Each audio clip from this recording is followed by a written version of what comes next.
Alim ol, akil ol, değer vermezler. Bəxtinin olduzu sönəndən sonra. Hakkı söylesen de dinleyen olmaz. Kasıb olduğunu bilenden sonra.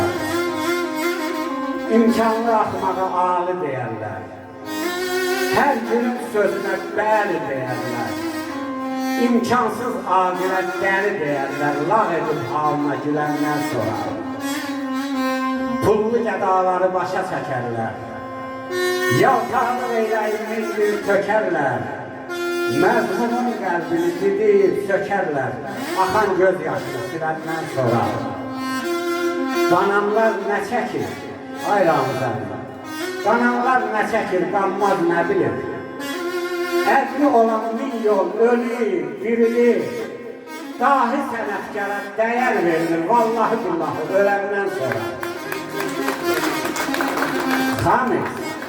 Xamis, düşündükcə qanım qaynayır. Acizə çəp baxıb yetən danlayır. Aslanlar yurdunda çatqal olayır. Başım əlalətə gələndən sonra. Sənətkarların dəyərini həqiqətən vaxtında bilər. Sağ ol. Allah'tan sağ ol. 100 təbir gelse de ne eləyə 100 təbir gelse de ne eləyə Qəm müstəhəddini aşandan sonra. İnsan dağ da olsa əyilməlidir. Bəxti tərsə vurur saçandan sonra. Bilənlər də bundan yaxşı halıdır. Hazır qazanc bu dünyanın gülü qalıdır.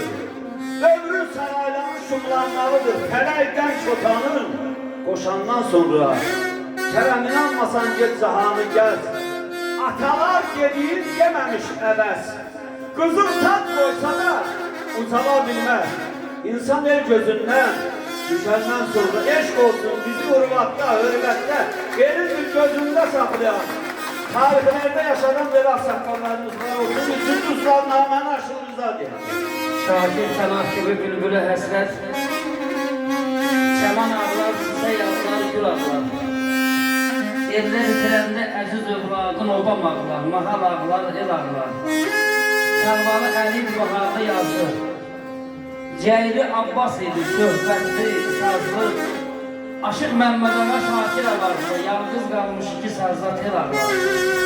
Şakirsiz gəlmir səsi həsrətin. Sustu zili, yandı tərsi həsrətin. Çağlandı şikəstəsi həsrətin. Pərdə, qəm alışar, zil ağlar. Ağasas da getdi Məmmədana. Saz seyhalar çəkir dolaban yaldır. Ömür vəfasızdır, can ehtibarsız. Anam ağlar, sonam ağlar, yol ağlar. Çoxlar ustada bənzədir özüm. Türlüs deyə bilmir, bir kəlmə sözüm. Xanış, ustada əvvəl. Xanış, belələrin görməsin gözüm. Sözüm ağlar, gözüm ağlar, sel ağlar. Var ol, yaxşı almışlar gəlsin.